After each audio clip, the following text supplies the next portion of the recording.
Good afternoon, everybody. I know it's early, but I did say I needed to do an apology reading stream for missing Friday, so we're not going to be able to do a full set today, but we will be able to do a couple SCPs to fill out next week. How y'all doing? Hello, Freddy. Hello, Unlucky Plays. Which OST is this from? Cry of Fear for the most part. The songs that have been playing so far are from Cry of Fear. You might hear some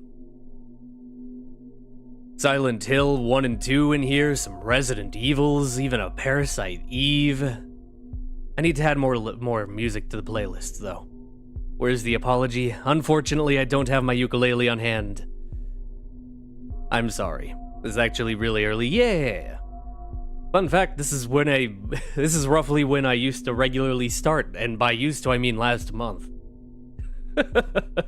Hi, hello. How you doing? Hope you're all having a good day. But yeah, we got 4 things on the to-read list.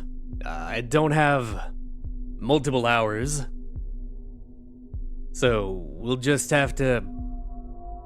We'll probably only get these 4.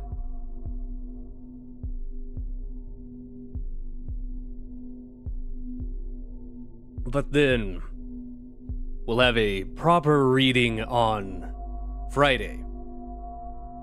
Can't get a top 10 worst best apologies video. Damn it. My claim to fame. Good, that's good to hear.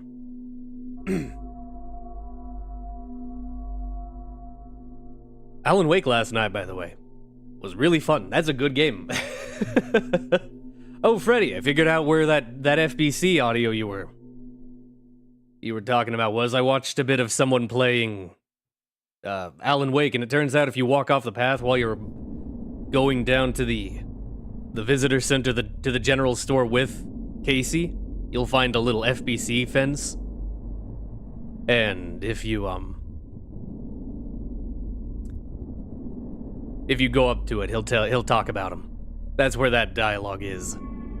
I think that might be the only thing I missed in that area at the time. Let me know if you ever want me to post my story about my OC. I'll also give you full permission to react to the story on stream. Well, that's appreciated. If you join the Discord, you can post your writings in, like, the writing rooms or whatever. And you say, hey, Alan, read this. I will read it. I'll even turn it into a clipped out video over on Aliulo Reads. YouTube.com/at ALIULO READS. That's where each individual article from reading streams is clipped out and released with more stable audio and less breaks in between things. Even though they only fought one enemy. It was a very impressive enemy, though. If Alan Wake keeps up that intensity of an enemy, go for there. You can pin it in chat. Nah. There's a link to it in every stream, and also in the end card for every stream as well. So. Well, going back a certain distance. Eventually, you'll hit to the point where I gave up adding it to the descriptions.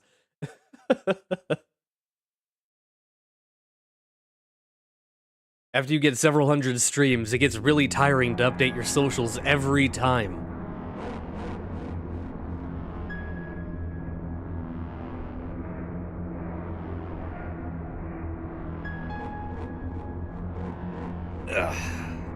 Anyway, stretch.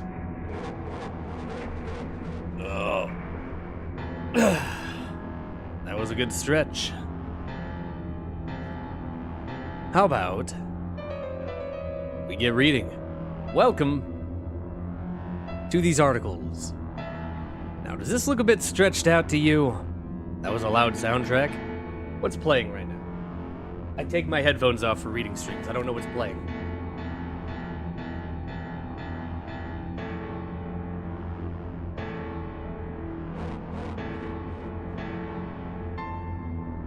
I actually don't know what this is. Oh, I think it's Ali from Cry of Fear. I will be turning it down, don't worry. Thinking about getting my account verified so I can start up my first stream. I'm thinking about my first dream, just me talking about one of my OCs and my personal favorite. I wish you have a good time.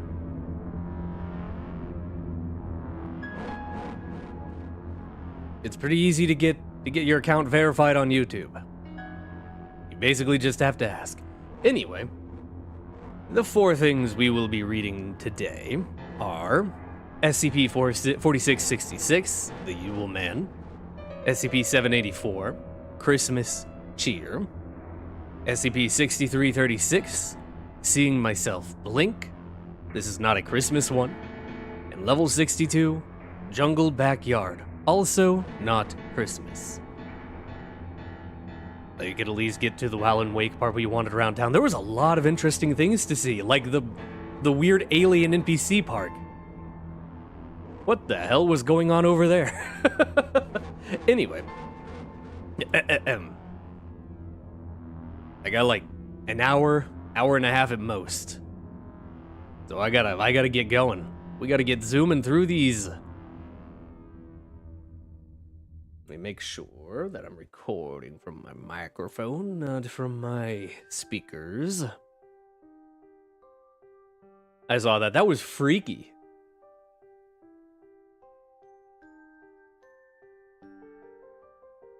Alrighty. Let me clear my throat.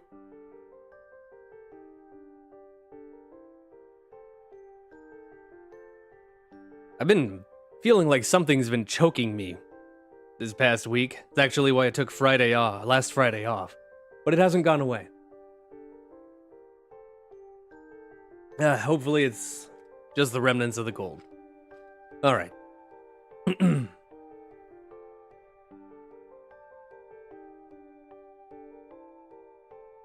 The Yule Man. Item number SCP-4666. Object Class Keter. Special Containment Procedures.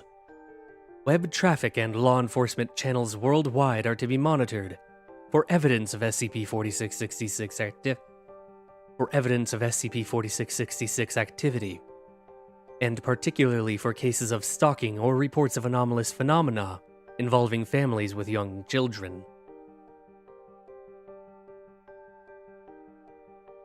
Should a Vice-Knocked event be suspected in progress, should a Vice-Knock event be suspected to be in progress, the nearest containment task force is to be dispatched to attempt containment of SCP-4666.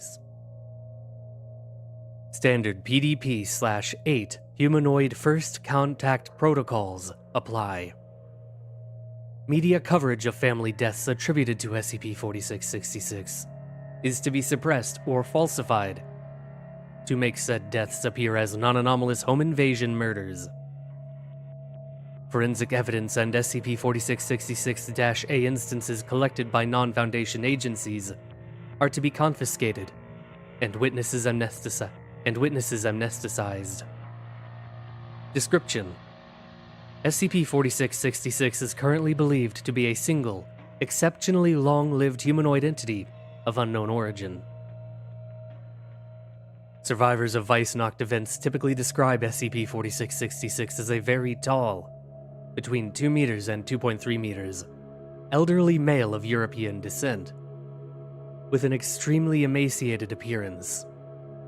The entity always appears completely naked, even when observed outdoors in freezing weather.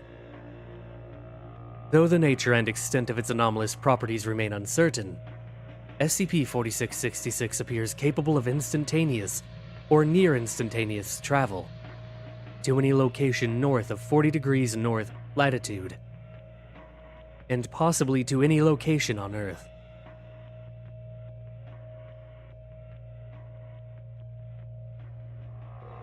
SCP-4666 activity occurs extensively within a period of 12 consecutive nights every year, from the night of December 21st to 22nd, to the night of January 1st to 2nd. This period is known as SCP-4666's active phase. During this phase, in what are termed Vice-Knocked events, SCP-4666 will appear at dwellings in one or multiple locations of 40 degrees or multiple locations north of 40 degrees north latitude. In all known Vice-Knocked events, these dwellings have shared the following characteristics: isolated rural location, home to a family with at least one child under the age of 8, and situated in an area with snow cover, lasting throughout the duration of the event. Vice-Knocked events consist of the following general progression. Nights 1 to 7. Children will report seeing SCP-4666 in the vicinity of their family's dwelling. The entity will typically be observed watching the dwelling from a distance, such as from across a nearby field or from the edge of a neighboring forest. In some cases, children will report waking up at night to find SCP-4666 watching them sleep through a window. Nights 8 to 11. Family members, including the parents, will report sounds of footsteps coming from the roof or the attic. An extremely unpleasant odor will also frequently be noticed inside the dwelling. No cause for these phenomena will be found. As a result, parents will often begin to suspect that their family is being stalked, or even that their dwelling might be haunted.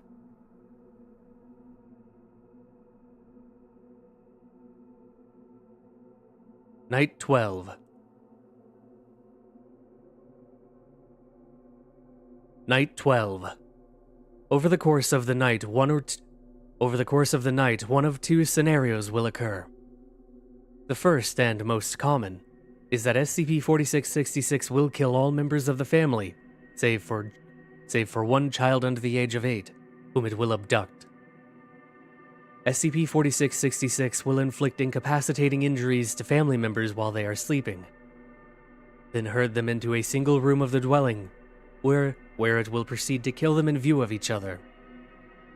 The method of killing varies with the event, and will typically be preceded by some form of torture, which appears to serve a ritualistic purpose.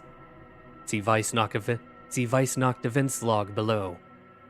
In the second scenario, which has occurred in roughly 15% of known Vice-Knocked events, SCP-4666 will not harm the family. Family members will report hearing footsteps inside their dwelling during the night, though no signs of forced entry will be found. In the morning, children will discover presents at the foot of their beds. These will consist of toys crudely crafted from the remains of human children. See SCP-4666-A instances log below. The criteria, if any, by which SCP-4666 determines the outcome of a Vice-Knocked event are unknown. Document 4666-V 30091 30091 Vice-Knocked events log.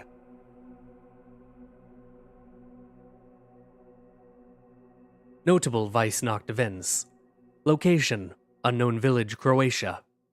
Year: circa 1498.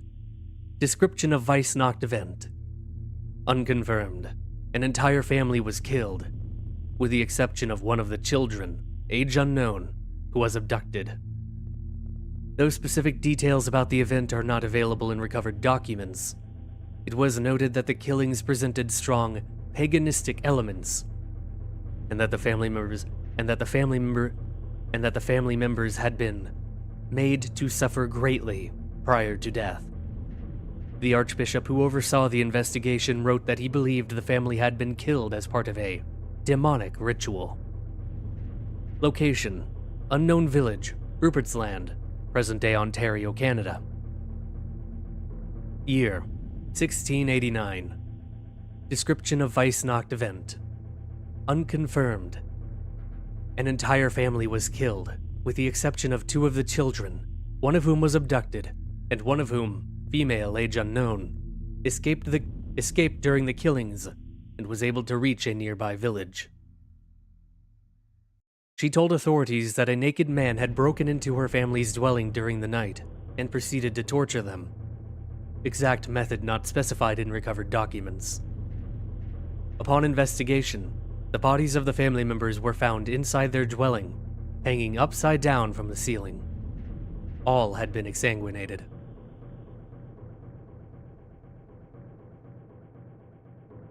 Location: Eichstätt, Germany. Year: 1913. Description of Weissnacht event: an entire family was killed, with the exception of the youngest child, male age 3, who was abducted. The bodies of the parents and 5 other children were found inside a stable adjoining their dwelling. They had been restrained by having knives, pitchforks, and other sharp implements forced through the palms of their hands and into the walls of the stable before having their tongues removed, leading to hemorrhaging and death. Blood from the family members had then been used to paint elaborate patterns of unknown meaning on the hides of the mule, goat, and 2 cows present in the stable. The animals themselves were not harmed. Neighbors told authorities that in the week preceding the killings, the father of the family had mentioned finding tracks in the snow surrounding the family's dwelling, which appeared to have been made by bare human feet. Location: Plios, Soviet Union. Year: 1956. Description of Weissnacht event: an entire family was killed, with the exception of the youngest child, male age 4, who was abducted. The bodies of the parent and 1 other child were found in the living room of their house. They had been restrained, and their feet held over the flames in the fireplace for an extended period of time, calcining the tissues of the feet and exposing the bones. They then had their heads crushed with an unknown heavy implement. Hundreds of bite marks, believed to have been inflicted post-mortem, were found on each of the bodies. Footnote: analysis of recovered police photographs has shown that the size, shape, and configuration of SCP-4666's teeth do not match those of a human being or of any known animal. Branches cut from a fir tree outside the house had also been placed over the bodies, to unknown purpose.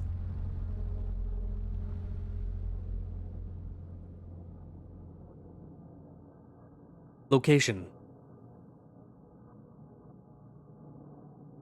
Skudeneshavn, Norway. Year: 1971. Description of Weissnacht event: an entire family was killed, with the exception of the 2nd youngest child, female age 3, who was abducted. The bodies of the parents and 2 other children were found in the basement of their house. Each had at least one limb pulled off by brute force, before being stabbed precisely 39 times with an unknown sharp implement, possibly a piece of bone from one of the removed limbs, resulting in massive blood loss and death. The family members had then been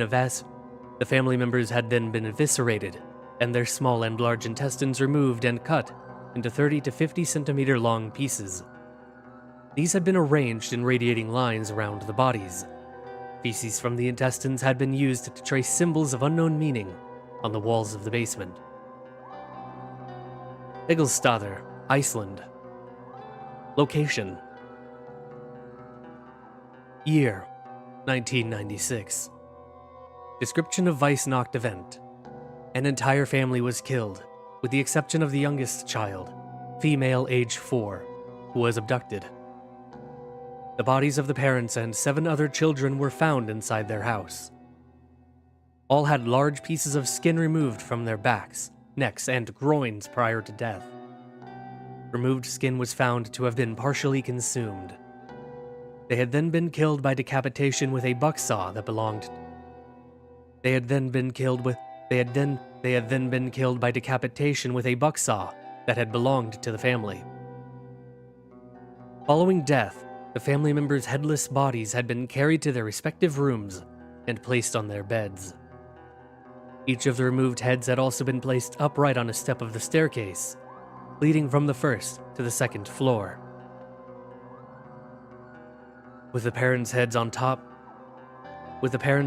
top two steps, and the children's heads on the lower steps, in decreasing order of age. Document 4666V-3098-5. SCP-4666-A Instances Log.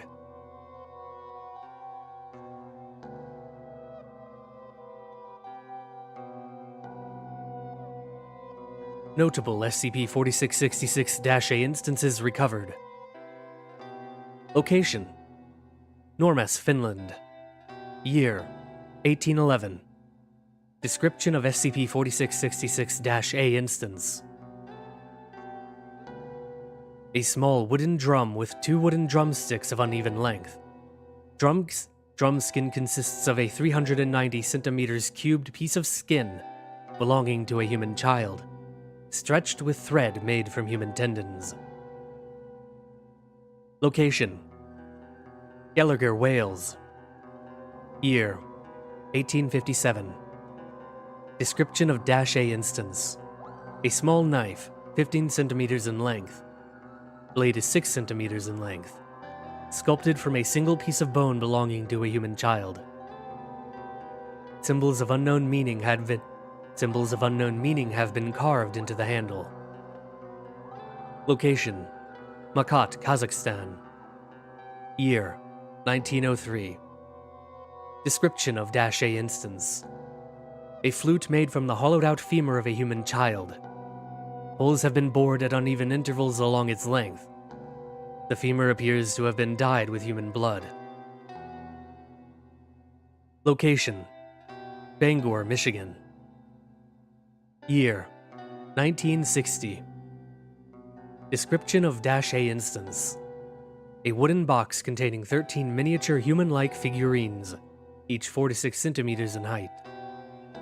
Made from the phalangeal bones of human children, tied together with strips of human tendon. The figurines have been decorated with human hair and small pieces of torn clothing. DNA testing revealed that the remains belong to 18 separate children. Location: Cape Broyle, Canada. Year: 1976. Description of -A instance: a ball, 23 centimeters in diameter, made from 19 layers of human skin wrapped tightly around the desiccated head of an unidentified human child, male, age 2 to 3. Layers of skin are held in place with pine resin. Location: Bard, Netherlands. Year: 2006. Description of -A instance: a hairbrush. The handle is made of wood and poorly carved. In place of bristles, 43 deciduous human teeth have been set at irregular intervals into the handle. DNA testing revealed that each tooth belongs to a different child. Only 2 of the teeth could be matched to known abduction victims of SCP-4666. Teeth vary in age, from a few days to over 400 years.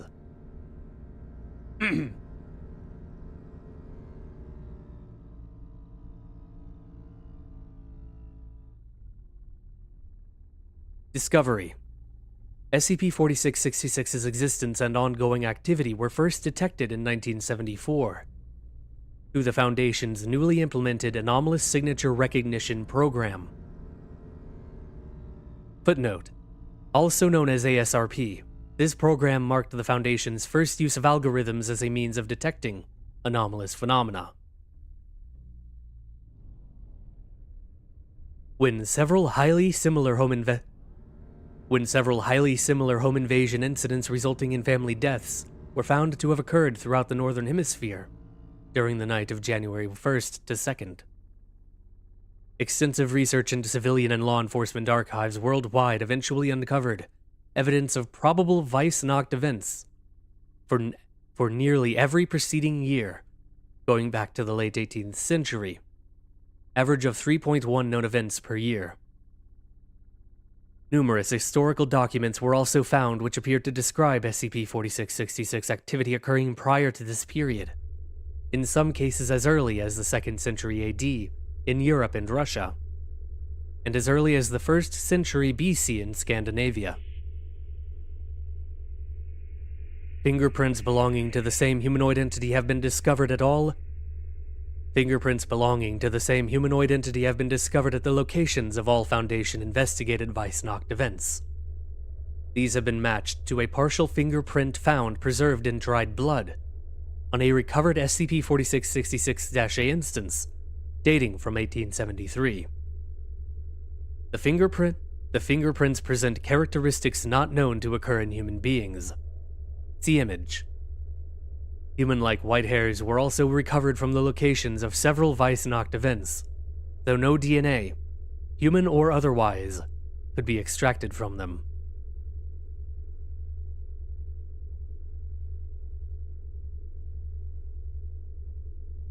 Addendum 4666-1. On February 2nd, on the 2nd of January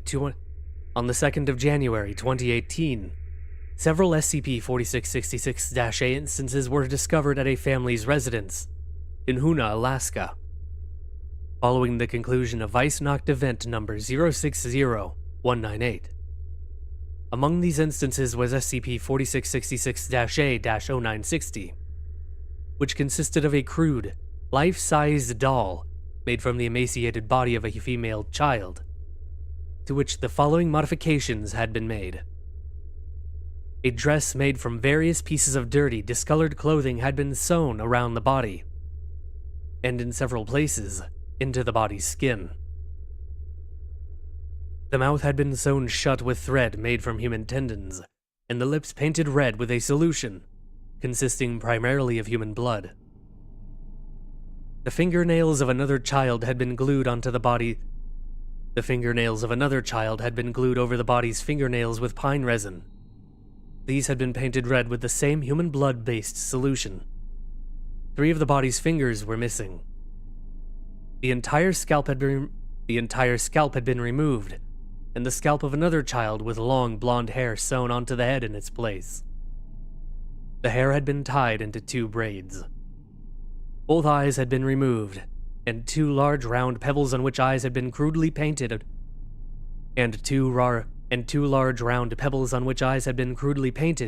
placed into the empty orbits. Upon examination by the family, the child from whom the doll had been made was found to be still alive, albeit unconscious. Authorities were notified, and the child was airlifted to Bartlett Regional Hospital in Juneau, Alaska, where she survived for 18 hours. 2 Foundation agents were dispatched, and were able to interview the subject. See interview log below. Following the subject's death, her body was confiscated by the agents, and all witnesses amnesticized as per standard procedure.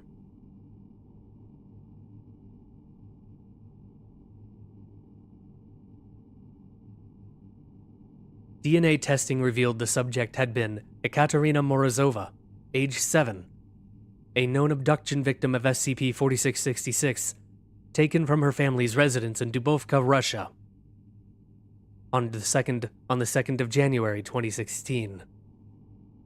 Autopsy of the subject's body showed she had been severely malnourished during the 2 years following her abduction, which had resulted in considerable stunting. Weight was only 15 kilograms. Height was only 90 centimeters. A number of scars and burns were present on her skin, and she had suffered 2 bone fractures, left tibia and left ulna, that had not been reset and had healed improperly. Hands were heavily calloused. Cause of death was attributed to multiple organ failure, resulting from severe, sustained malnourishment. Document 4666V-35814. Interview log.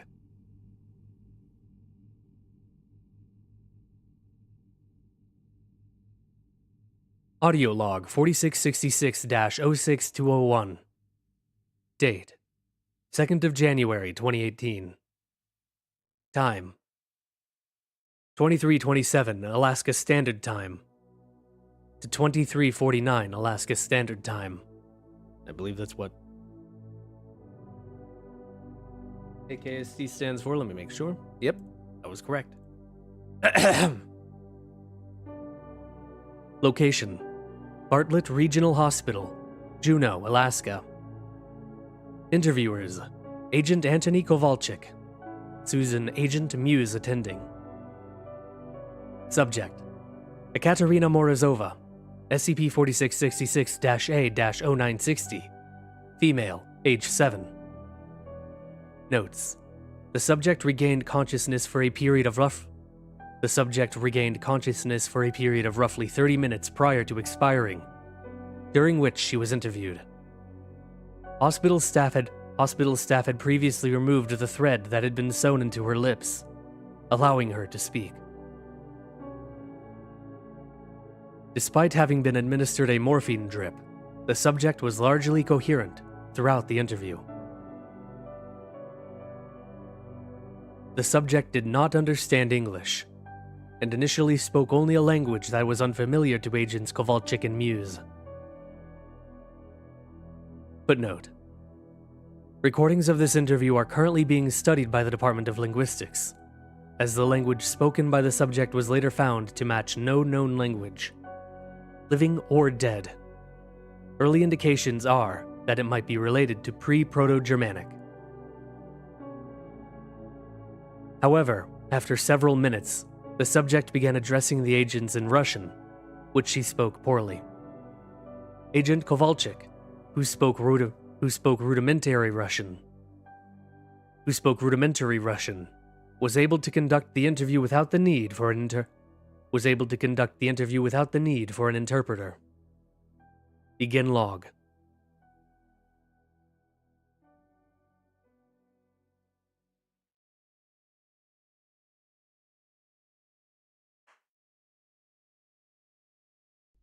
Hello? I'm Anthony. What's your name? Are you going to take me back to him? No. I promise. I'm just here to talk to you. I don't want to go back. You don't have to. You're safe now, Mishka. Can you tell me what happened to you? Do you remember the night he came to your house? I remember he hurt Mama and Papa and Katya and Juliana for a long time, and they were bleeding. After they stopped screaming, he put me in his bag. His bag? He had a bag. Other children were in the bag, too. I think we go to other houses. I hear people screaming outside the bag all during the night. Each house he put another child in the bag. Then after the night, he'd take us away. Where did he take you? Underground. Unknown word. Deep.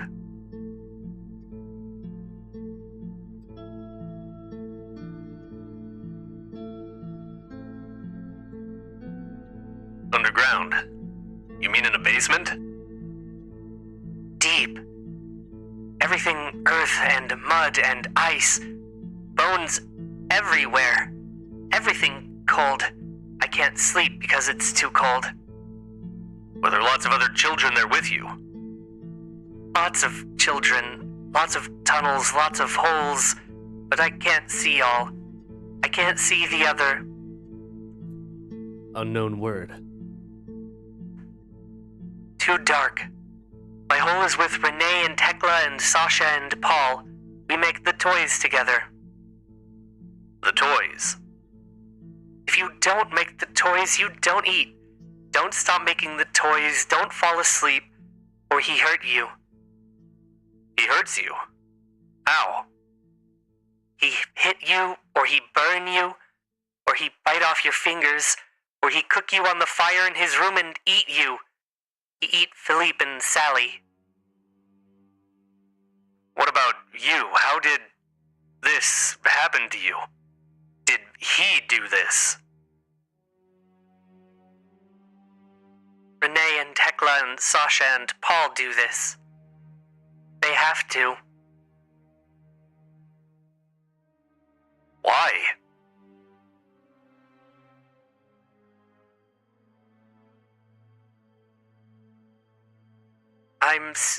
I get sick. When you can't make the toys, you become the toys. End log.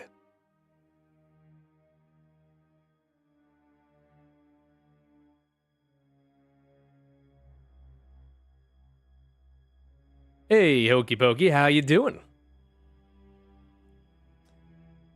Welcome to a quick reading stream. How you been?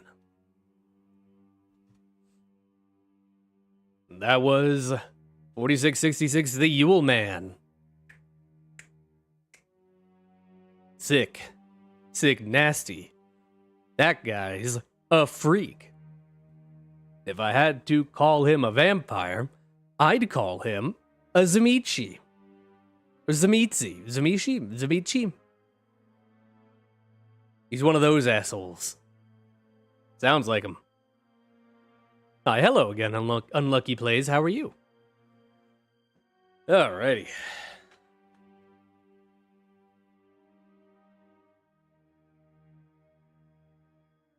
Pokey's ever and pokey as will ever can be. How are you guys? I'm doing pretty good.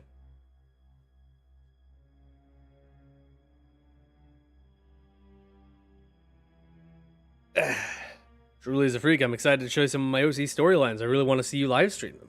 If you share them in the Discord, I will probably read them.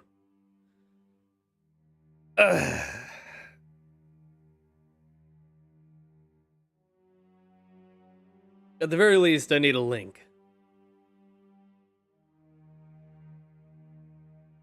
Something to read.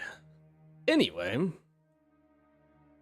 we got 3 other things to read today, so let's do some quick stretches. Ooh.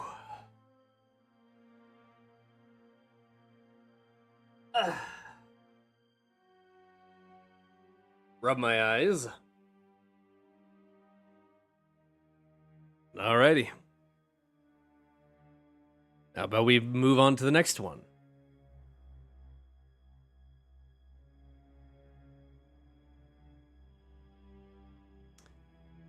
I'm gonna drink some more water.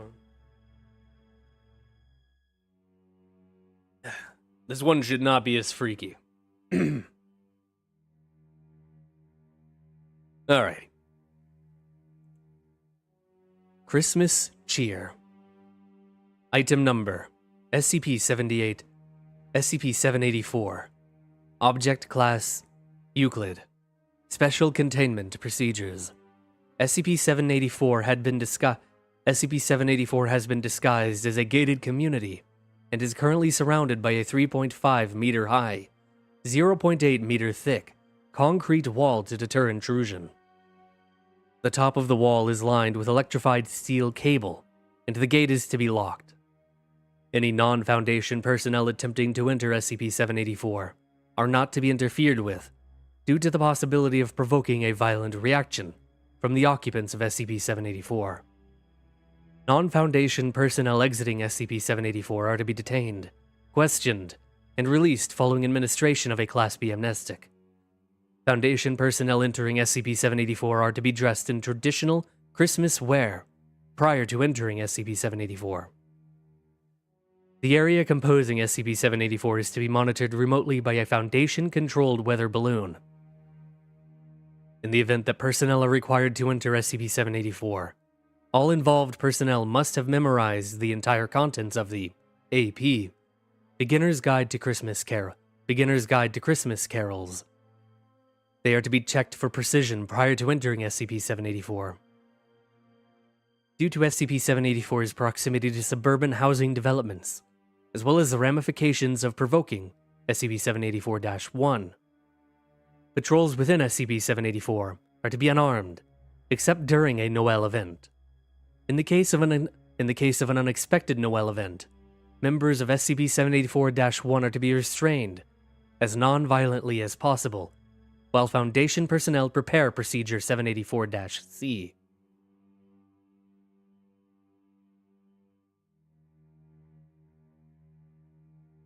Description: SCP-784 is a neighborhood in the town of Blank, Texas. Currently, SCP-784 is made up of 24 houses and 2 apartment buildings, all of which are decorated with Blank brand Christmas lights at a density of approximately 15 lights per square meter of housing. SCP-784 will always be covered by between 12 and 33 centimeters of snow, though no unseasonable weather will occur above SCP-784. All houses within SCP-784 are occupied by a variable number of instances of SCP-784-1. SCP-784-1 is composed mostly of adult humans, all of whom wear sweaters typically associated with holiday gift-giving. The number of unique instances of SCP-784-1 within SCP-784 has been estimated at 300. Instances of SCP-784-1 have not been observed engaging in reproductive activity, and no instances of SCP-784-1 have ever observably been born within SCP-784. Instances of SCP-784-1 appear to age normally, though the death of an instance of SCP-784-1 has never been observed by Foundation personnel. All instances of SCP-784-1 express traits commonly associated with Christmas spirit throughout the year. These traits include singing of Christmas carols, performance of plays commonly associated with the birth of Christ, and various eggnog-related festivities. These activities are engaged in daily, though specific activities will never repeat more than once per week.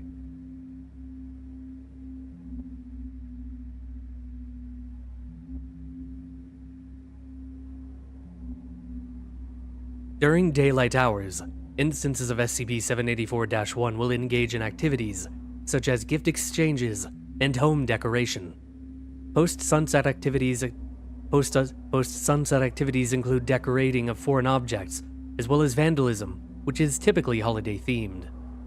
A Foundation supply convoy refueling overnight near SCP-784 attracted an unprecedented response from SCP-784-1, which proceeded to egg several in-transit prefabricated buildings, convert a Humvee into a sleigh, replace a shipment of fragmentation grenades with similar appearing glass ornaments, fill the gas tank of several vehicles with Blank brand eggnog, weld steel antlers onto 156 safety helmets. Any living creature within SCP-784 not viewed as displaying adequate Christmas spirit will become the focus of all instances of SCP-784-1 within approximately 4 meters. In case of an animal, instances of SCP-784-1 will be called from the nearest house and to place a holiday-themed accessory on the focus. Observed decorations have included 15 collars, red with a small bell, 7 reindeer antlers, 5 red Santa hats, 1 full-body reindeer holiday outfit.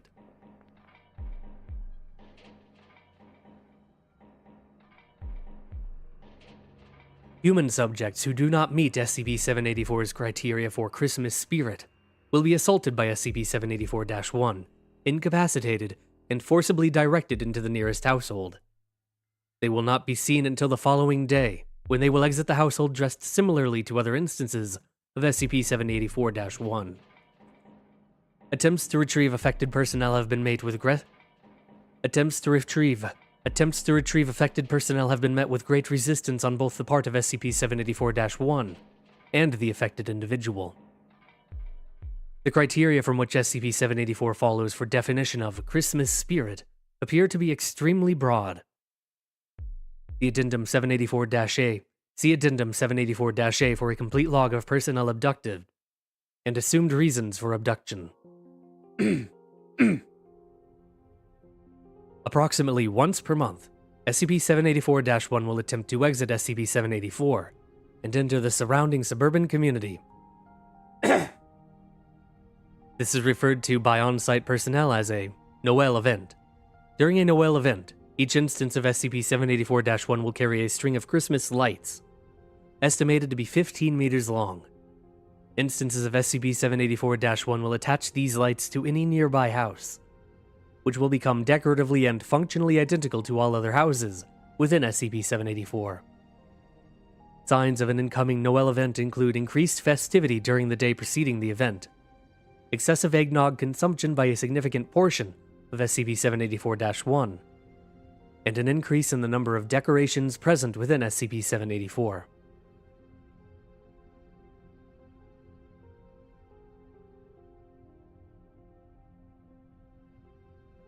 Procedure 784-C is to be executed prior to the occurrence of a Noel event. Foundation personnel are to dress themselves in traditional Santa outfits and distribute themselves near the exit of SCP-784.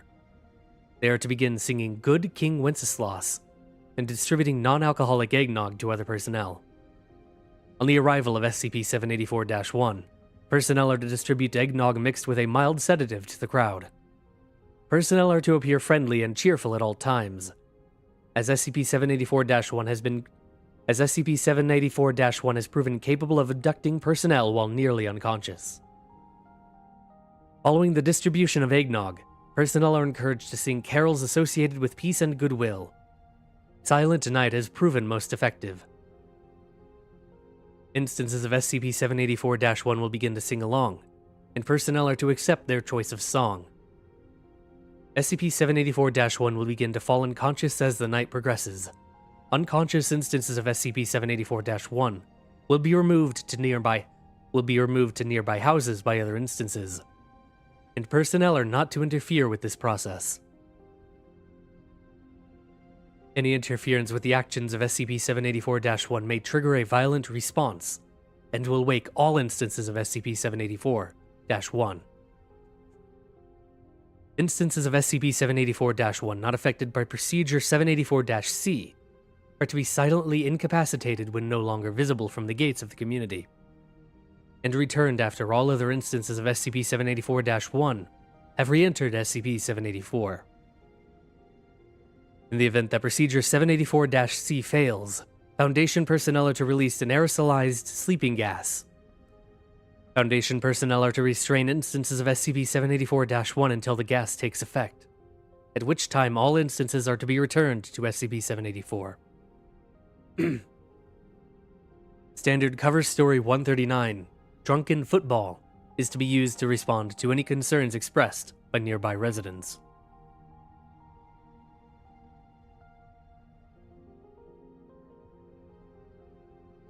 Addendum 784-A. Action taken by personnel. Agent Paulson, on patrol within SCP-784, wished a nearby instance of SCP-784-1 happy holidays. Action taken by SCP-784-1.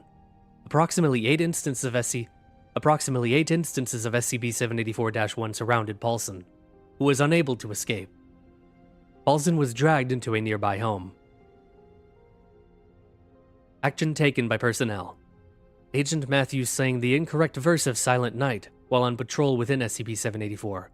While on night patrol within SCP-784.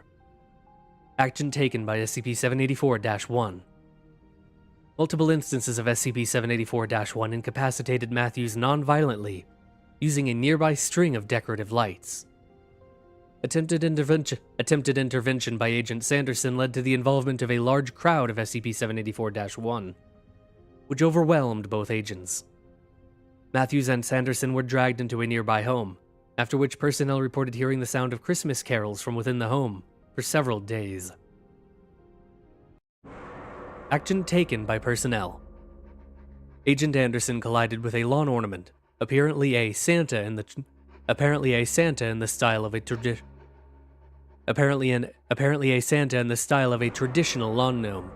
Anderson proceeded to swear violently for the next 14 seconds. Action taken by SCP-784-1. 3 nearby instances of SCP-784-1 held Anderson in place. A fourth emerged from a nearby home with a quart of eggnog, which Anderson was forced to ingest. Anderson collapsed and was dragged into the home from which the eggnog was retrieved. Action taken by personnel. Agent Davids was presented with a gift by a child instance of SCP-784-1. Davids accepted the gift, but apparently failed to react with proper enthusiasm. Action taken by SCP-784-1. Davids was incapacitated by a child instance of SCP-784-1, which tackled his legs. Several children emerged from a nearby home before Davids recovered, and then dragged Davids into the home, which they had exited.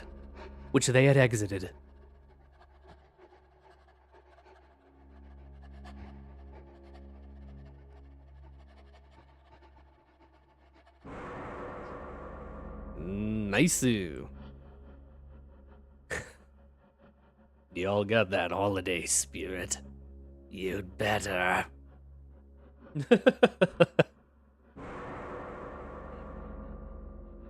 I like the Christmas tank.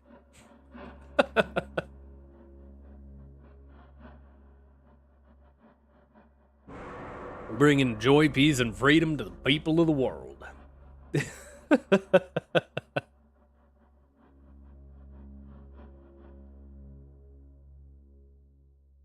All right. Those will be our Christmas SCPs. We're doing after that. Super short. So let's crank this out real quick, shall we?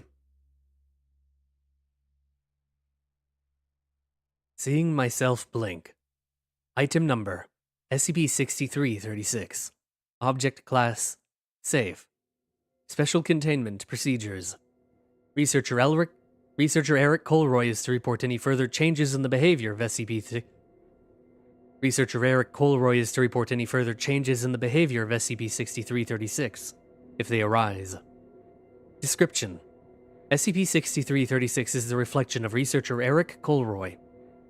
SCP-6336 is slightly out of sync with Colroy's movements, oftentimes performing the entirely wrong action. SCP-6336 has also been observed to habitually glance left and sweat profusely. These behaviors worsen the longer it is continuously monitored. Update: On 31st of March, SCP-6336 displayed unprecedented behavior. While Colroy was performing his morning hygiene routine, an individual wearing an unidentified military uniform entered into view of the reflection. The man then forcefully seized SCP-6336, placing a black bag over its head and securing its wrists with cable ties, before exiting out of the view of Colroy's bathroom mirror with SCP-6336. SCP-6336 did not appear. SCP-6336 did not reappear until 2 weeks later. Upon reappearance, medical gauze was wrapped around the top of its head, bearing circular stains of blood along its scalp line. Otherwise, SCP-6336 is now perfectly in sync with Colroy's movements.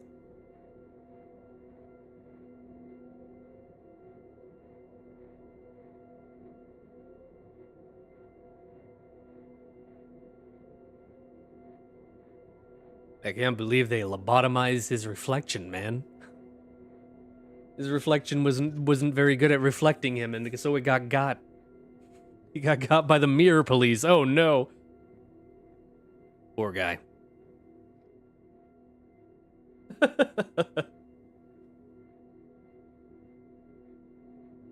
This has to be one of my favorite SCPs, the Christmas cheer. That was a fun one. Ugh.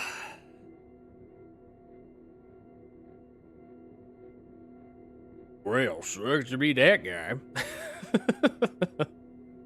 If it were me, I would just not. I'd just be better.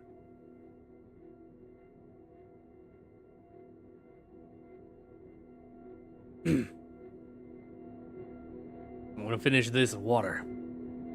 And then, onto the last article for the night. And by night, I mean day.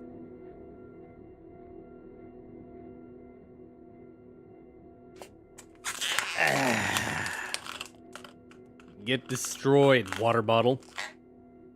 Absolutely annihilated. Alrighty. Last article for the night.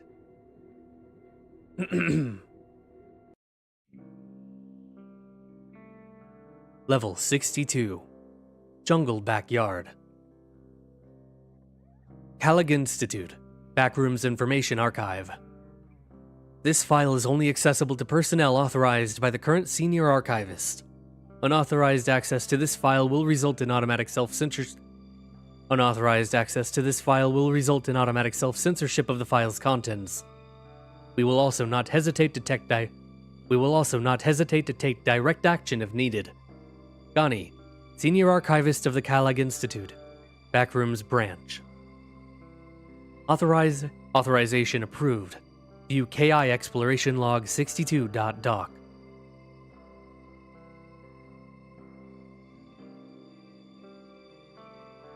Survival difficulty. Class 2. Unsafe. Secure. Low entity count. Low entity count. Level 62 is the 63rd level of the Backrooms. Description. Level 62 is the backyard of a mostly dilapidated house with overgrown vegetation. The house is surrounded by brick walls that are impossible to climb, since it appears to grow taller when approached. A well-maintained doghouse can be found in the backyard. There is a hole in one of the corners of the brick walls big enough for a person to fit through, that leads to a vast jungle. That leads to a vast jungle.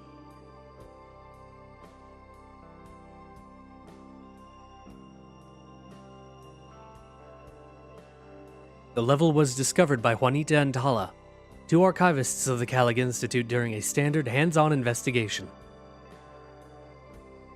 Oops. Archived Voice Log 1, 62. March 15th, 2021.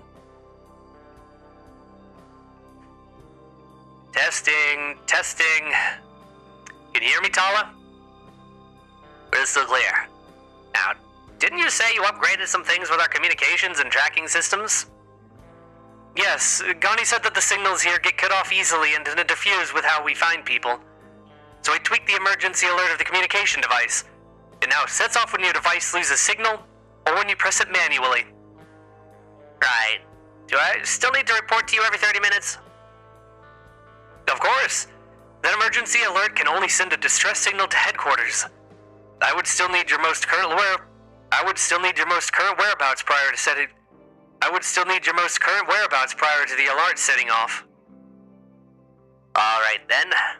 Currently 10 minutes have passed and I am about half a football field away from the house. How descriptive.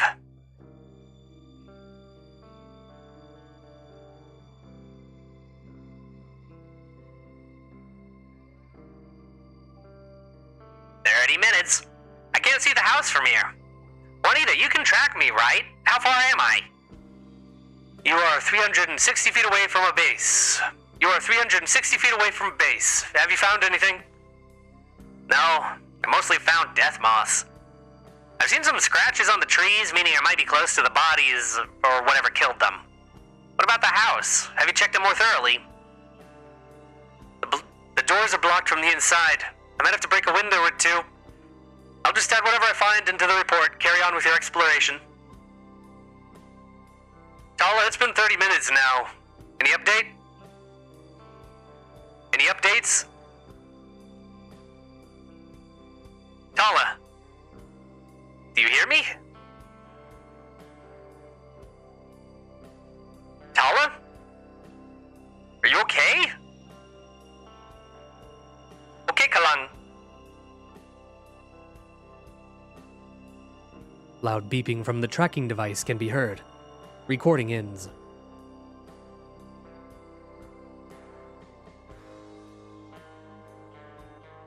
Archived voice log 2. 62. March 15th, 2021. Okay, so Daga is on his way. I do not like this. Shouldn't be worried. It's fine, this happens all the time. Whatever. Tala will be back in a few hours when Daga finds her, so I should just focus on looking around this house. We sit.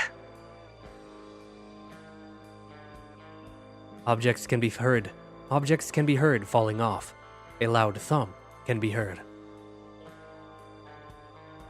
This house is falling apart.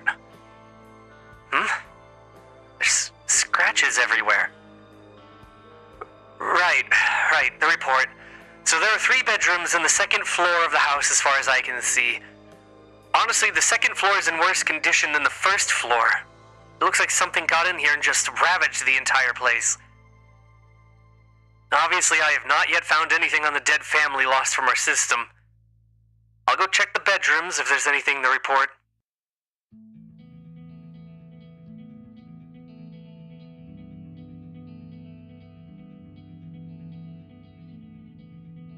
The other rooms don't have anything notable other than the photos of the deceased, which we already have in our system. The last room on the second floor is jammed. I think it's locked from the inside. Fumbling can be heard. Muffled sounds of a door being kicked in.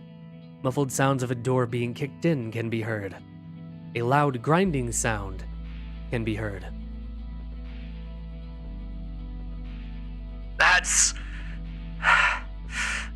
big enough. Steps can be heard approaching the recording device.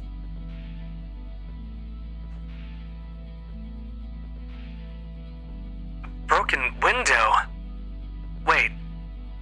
Did something attack the family? Nothing to worry about. Nothing to worry too much about, all right, Juanita? Don't think about it too much. Just call the smell in here. What is that stain? What is that stain? The door creaks slowly, and soft growling can be heard. Recording ends.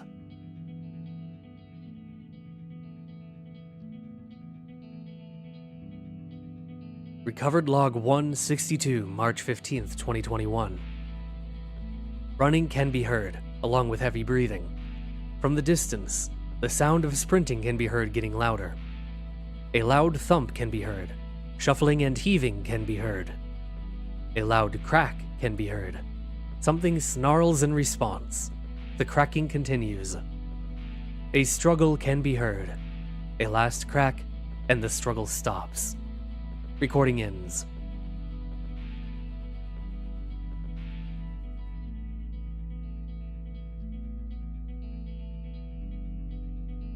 Approximately 20 minutes after the distress signal was sent, Daga had found both Juanita and Tala shaken, but with only mild injuries.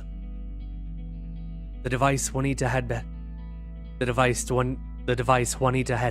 broken on impact sometime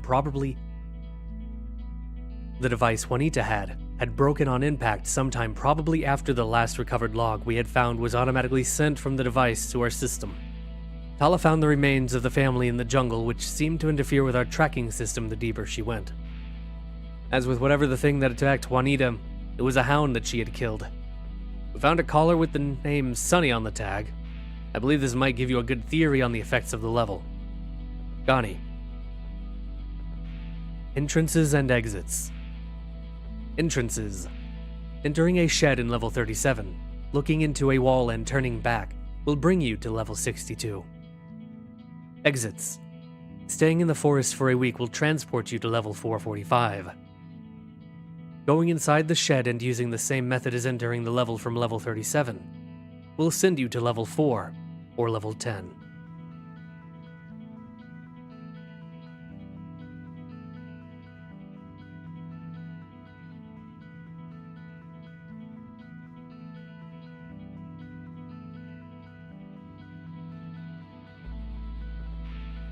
And that's it. Leave this level. This one actually doesn't seem that bad. Just turns people into dogs, potentially.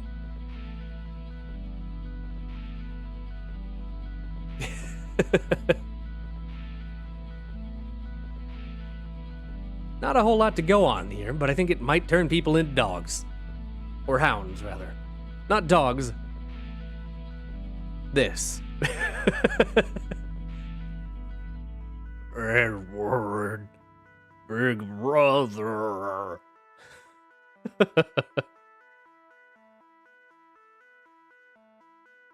Nice. Well, I'm glad no one died. Did you all appreciate my butchering of the... I'm assuming that was Tagalog. Did you all appreciate my butchering of the language? Interesting, yeah. I'm thinking of doing Backrooms on the weekends, 5 SCPs during the week, and then Backrooms on the weekends. Except, I got a special thing planned for Friday for reading, and they'll probably replace, like, an entire week. Or 2. We'll see how long they go. Anyway. These will be coming out next week, actually. Christmas Eve, and then Friday and Saturday. On Friday, we'll record the next week's work.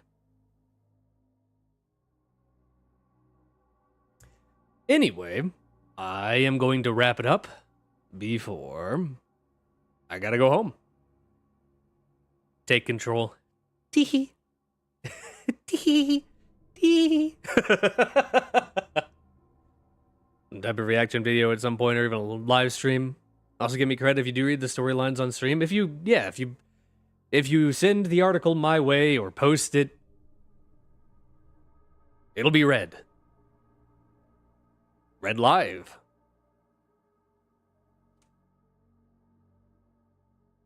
But yeah, I'm gonna peace out because I gotta go home to do some work, some IRL stuff, and then we will be back this evening to play Morrowind. I believe we're doing the Morag Tong quest line tonight. I believe that is what I stated. Let me go double check. I know it's Morrowind. What specifically is it?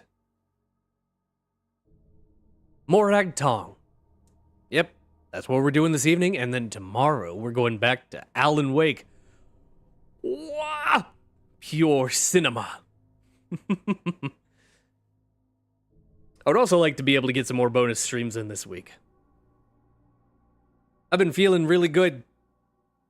So, take advantage of that. Stream as much as I can while I still can. Anyway, thank you all for hanging out. I hope you had a good time, because I certainly did. Y'all have a good night. I'll see you all later.